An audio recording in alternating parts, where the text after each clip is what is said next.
We were talking about discipline in the Bible class that I head up on Sundays and Wednesdays with some of our young adults at Lakewoods Drive. And we were talking about discipline, and I wanted to spend a little time talking about a particular phenomenon that comes up that is essentially an alternative to discipline, which is the "you don't know me" argument. And I spent about 5 minutes on it, and I thought, I'd really like to kind of embellish that for the larger crowd. So here we are. Wanted to talk about the idea of "you don't know me, you don't understand me." And the way that it comes up usually is you're concerned about somebody's behavior or decision making processes. Maybe you noticed a pattern that's disturbing, and you think that there may be some bigger issue, and you care about the person, and you think that you know the person, and you want to get involved, and so you step in and say, "Hey, we're concerned about such and such is going on. Is there anything we can do to help?" And the person says, "Hey, you don't know me, you don't understand me, you don't know what I'm going through. It's not your place to judge me. You need to get off your high horse and let me do my thing." And in times past, I have responded to that essentially by saying, well, that's not what Matthew 7:1 is talking about with regard to judge not that you be not judged. And probably if we analyzed it, how you're reacting to me is probably a better application of Matthew 7:1 than what I'm doing to you. But I've found that approach rarely makes things any better, usually makes things worse. So I've backed away from that. But the general idea of you don't get to judge me where I am. You don't understand my life. That's really kind of the problem, though. The problem is that we're trying to reach out to these kind of people. We're trying to get to know them, as it were, trying to understand their situation better, and with a view toward helping, of course, because we don't like seeing people in pain. We don't like people suffering, especially brothers and sisters in Christ or family members, people that we care about. And rather than opening up to what might wind up being criticism, because there seems to be a little bit of criticism implied in all this, they would rather just hole up where they are and do the kind of bunker mentality thing. I'm going to do my thing. You need to leave me alone. And presumably continue with the thought processes, the behavior processes that got them in the problem in the first place. And so the problem's not going to get any better. It's probably going to get worse, but they don't have to deal with this nosy Parker who is trying to tell them their life is inadequate. I like to think anyway, I have always thought that it was better for me to improve my life than to feel better about the subpar life that I already have. I want to move forward, whether I'm talking about financial things, relationship things, certainly spiritual things. It's not about self-esteem. It's not about feeling good about myself. It's about actually producing something for society at large, for my family, for myself, for the Lord's cause, etc. I want to be moving the ball forward. But what people want to do instead is hole up on me island. And I'm the only one like this. You don't understand me. And because you don't understand me, you don't have a right to criticize me. And then just perpetuate this self-destructive behavior, as it were, or at least potentially do so. Again, we're trying to get to know the person. We're trying to access me island. We're trying to get there and understand the person better. But the bottom line is they don't want to be understood. They just want to complain. They just want to grouse about their situation in life and give themselves essentially an excuse for underperforming, for underachieving. And I want us to aspire to better than that. I want us to lift ourselves out of this hole rather than getting comfortable in the hole. So let's talk about Me Island for a little bit here this afternoon. The bottom line is you are not on an island. Okay, you are not all by yourself. We convince ourselves that we are, because if nobody understands me, then nobody can weigh in on how I should have done things or what would be a better approach, etc. The bottom line is you are not alone. Right? Me Island does not exist. You are on a great big island with 8 billion people, and we're all essentially in the same spot. Now, the details obviously are going to differ from place to place, but whether you're talking about relationship problems, shortage problems, sickness problems, physical problems, etc., To one form or another, we all live the same life. We all suffer the same woes. We all have the same challenges, whether you're rich or poor, old or young, American, non American, tall, short, it doesn't matter. Your specifics obviously are going to differ, but as a whole, the human experience is the same. When Jesus came to this world and lived a life like our life and showed us how to live, he didn't have to give us an example of what it is like to be a middle class American in 2023 or 2024. He didn't have to explain what it's like to have an alcoholic mother or an abusive father or rebellious children or he doesn't need to do that. He lives as a human being, and 90% of, and that's a scientific number, by the way, 90% of the human experience is similar. We all have relationships, we all have needs, physical needs, etc., and we certainly all have a need for spiritual things. And the gospel, the one gospel that was once for all delivered to the saints, Jude verse 3, is adequate for all of us. That's the wonderful thing about not living on Me Island, population one. The fact is that God knows exactly who we are and that he has sent an adequate remedy for our situation, for our problems. And the Lord is our shepherd, and we shall not want, no matter who we are, no matter what it is we may feel like we are in want of. So I'd like to break this down a little bit and rob us essentially of this claim to uniqueness, this claim to speciality, which is going to hurt in the moment. It's because we find comfort in the idea that nobody understands us. But in reality, it's a good thing. It's a good thing that we're not on Me Island. It's a good thing that we have shared experiences, at least to a certain degree, shared experiences. Relationships, for instance, is a good example. My children are on drugs, or my boss is mean, or my spouse is out of control. We have whatever kind of issues that we have. Obviously, your specifics in your relationship are going to be different from mine or from other people's.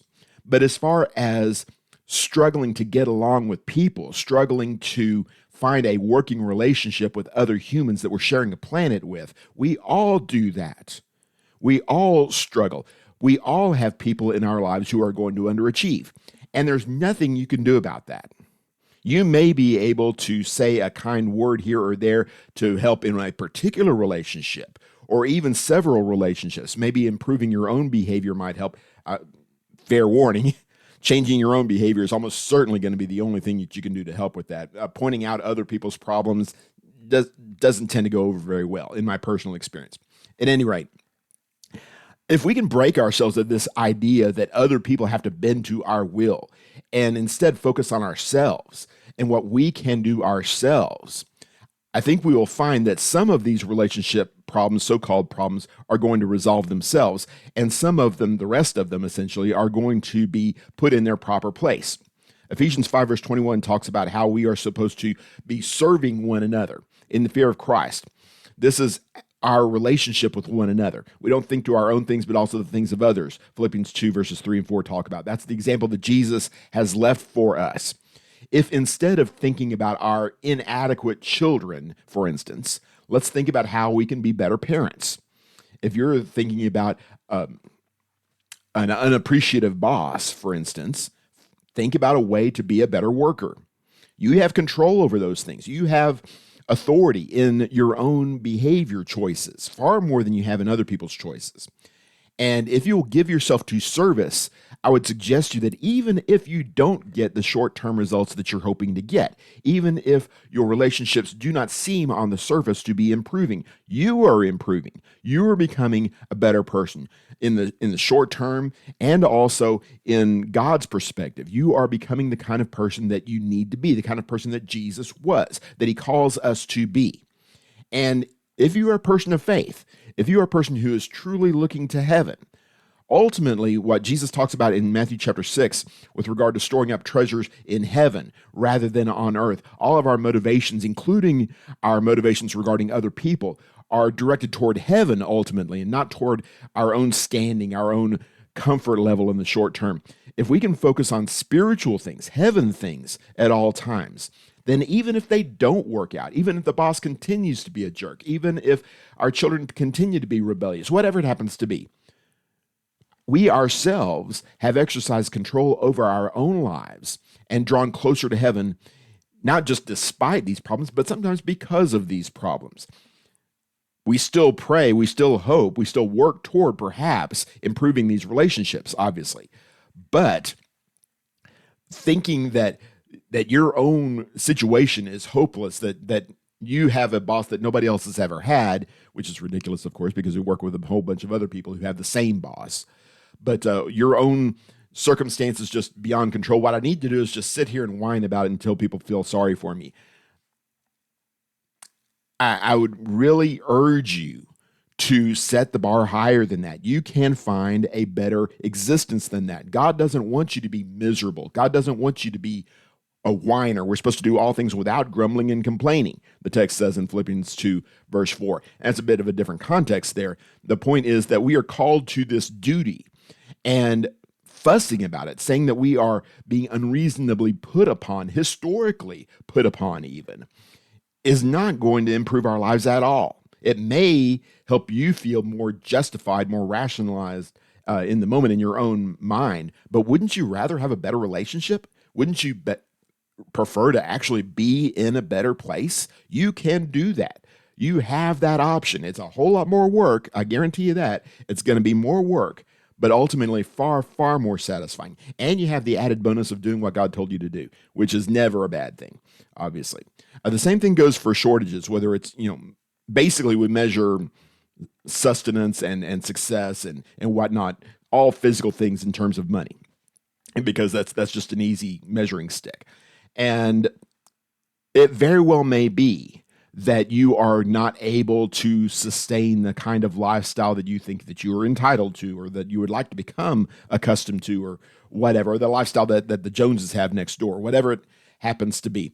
And there are measures that you can take to address that. You can get a better job, you can get a second job, you can save more money, regulate your spending, that sort. There are things that you can do that will improve your lot in life. I would almost guarantee that there is something that you can do to improve your situation, including and particularly lowering your expectations. Now, that takes work, that takes responsibility, et cetera, and some people are not interested in that.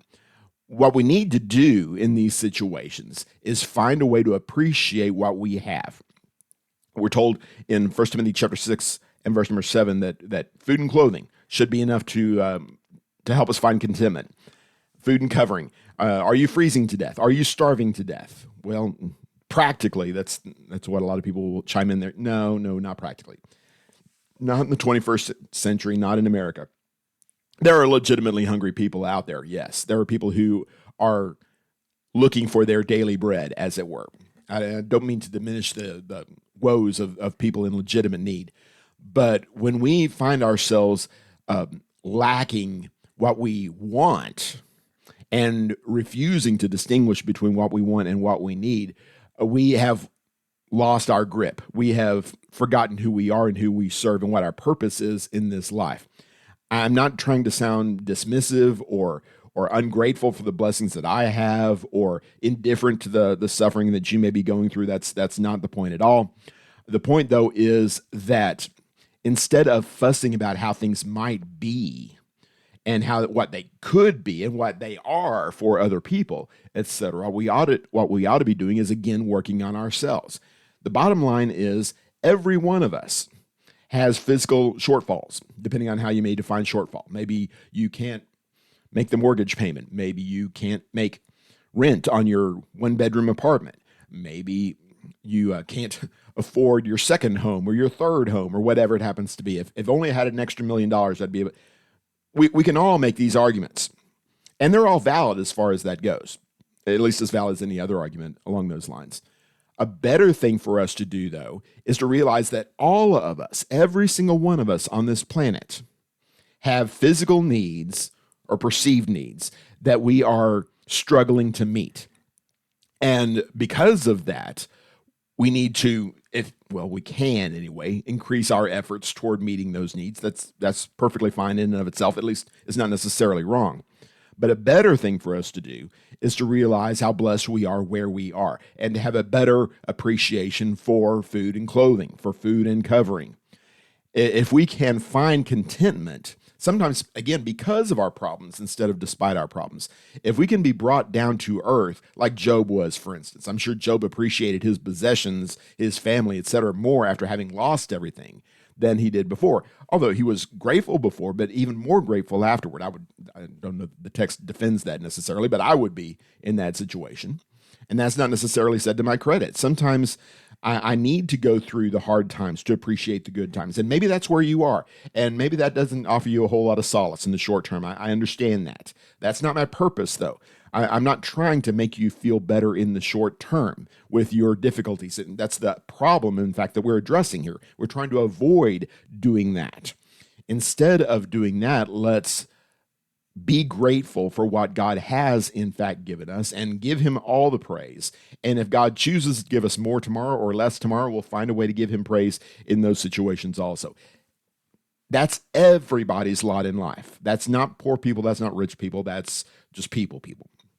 Illness works the same kind of way. A lot of people will abandon God because God let them get sick or let them have a family member get sick or die or whatever. And that's always been a puzzler to me because none of us is getting out of here alive. The idea that God somehow owes you healing, owes you some kind of physical remedy, some kind of sustained, comfortable lifestyle for an indefinite period of time is just ridiculous. Even in Methuselah's day, that wasn't the case. There was always going to be death ever since the Garden of Eden. There's always going to be pain and hardship, etc. And even so, there are people who, because of their ailments, some of them self-inflicted, some of them, their choices contributed to those, and sometimes not. Sometimes you get hit by a car or something like that. And here I am, and woe is me, and because my life is so miserable, because I'm in so much pain, because I have no hope of any kind of physical recovery and being able to do the things that ordinary people do, that alleged ordinary people do. Therefore, I'm just going to kind of sit here and fuss and whine and make excuses and not take advantage of whatever situations may be still existing with me. I'm going to excuse my way out of everything. I'm going to excuse my way out of life, basically. And I wish that people who make those arguments could have met some of the people I have known over the years, people who had virtually nothing to offer with regard to physical things, who had no health, who were perhaps on death's door, perhaps simply incapacitated to an extreme degree or whatever. There are people who have found themselves in horrible, horrible spots, and instead of whining, instead of quitting on life, they found a way to commit themselves with whatever it is they had left over. Jesus talks about how the one who's faithful in little should be faithful in much, and that shows up with regard to our physical health. If you are willing to give yourself to God with everything that you have, however much that is, in theory, you ought to be able to give your everything to God when you just have the two mites to put in the collection plate, as it were.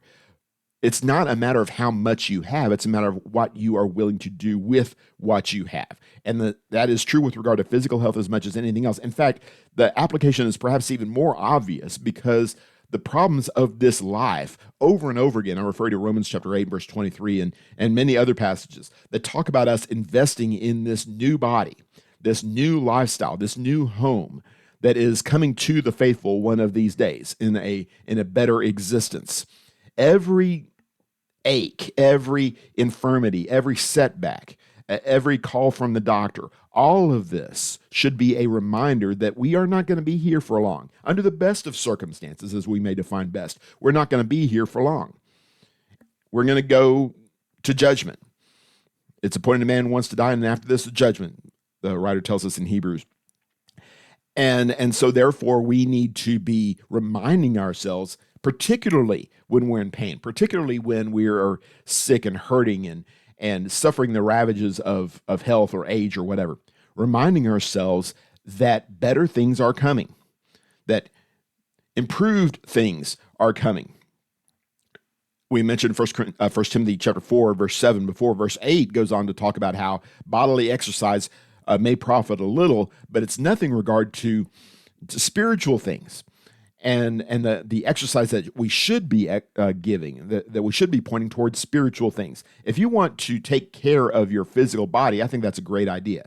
I think just in general terms, we ought to be grateful for all of God's blessings, including the greatest physical blessing of all, and do what we can to preserve it and protect it and nurture it. It's the only body we're going to get in this life. So absolutely take care of it. But what good would it do if you were to preserve this life for an extra 100 years? Ultimately, what difference does it make? You're still going to go to the grave. You're still going to go to judgment. That's where our true investment needs to be. And it very well may be, and again, I realize this is not necessarily a whole lot of short-term comfort. It's not intended to be. But if we can remind ourselves when situations are bad and they look for all appearances like they are going to get worse rather than getting better, if we can, in those moments, lean on God that much more, find a way to rejoice in our sufferings, as Paul did in 2 Corinthians chapter 12, when the thorn in the flesh was not going to be removed from him. That just means I have to lean on the Lord that much more. That's not a bad thing. If I can find a way to trust in God, to rely on Him, to build my faith, and particularly and specifically my faith in a greater, painless existence, a glorious existence after this life is over. That's what this is all about. That's what we need to be focusing on particularly. Pardon me. So, to wrap things up basically here, when you find yourself on Me Island, population 1, when you find yourself in the main attraction, the guest of honor at your pity party, rethink that. Put some thought to a better way of going about this, and make friends with the people who are on this island with you. You may convince yourself that there's nobody there, but that's not true. You have 8 billion people on this island with you, and some of them really care about you. Some of them really want to lighten your load, and they want to have your help in lightening their load too. We are, in fact, all in this together. So rather than insisting that we are alone, in fact, acknowledge that we are not alone and go make some allies, make some friends with people who can, in fact, help you down this road. Luke chapter 16 and verse number 9 talks about making friends with the time and the energies and the resources that we have here. The people of the world do that all the time. It's in the context of the unrighteous steward who has used his position, and he's found out to be a criminal. He's going to use this position to enhance his relationships with other people so that they will take care of him. They are in position to help. He wants to make himself in favor with those ones so that he can take advantage of that help when the time comes. That's a common sense thing that anybody out there in the world is going to do. You're going to need a friend one of these days, so make a friend beforehand rather than wait until the last minute. That's what we need to be doing as the children of God, as children of light. We need to be as wise as the sinners and make friends, especially friends of God, but I would argue that the principle applies to Christians as well. Make some acquaintances, make some relationships in this life that will actually lift us up in these moments, that will help us be stronger and more faithful, more committed, less wedded to our problems, less defined by our problems. That help is available in local churches. You're going to find, it may be a rude awakening, that you're going to find when you start sharing your life with other people, you will find people telling you, I know what you're talking about there. I went through a similar thing myself. I was able to get out of it because of this or that or something else. And you may find a way to improve your short-term circumstances. People are loving, generous, kind people. Christians are, at least I certainly hope that they are. And even if your situation is irredeemable, even if your situation cannot be improved, that it's only going to get worse in the short term and in the long term, at the very least, you have company along the way. You have people who are willing and eager to hold your hand and support you and give you the love and encouragement that you're going to need in what basically boils down to a very difficult life, a very difficult trip through life here on planet Earth, on our way to something better. Keep the faith, keep hope alive, and lean on brothers and sisters in Christ. Certainly lean on the Lord as you have your struggles that you face in life. Don't think that you're on Me Island. You're here with friends. You're here with brethren. Take advantage of your resources, and certainly lean on the Lord. Thank you very much for following along. God bless.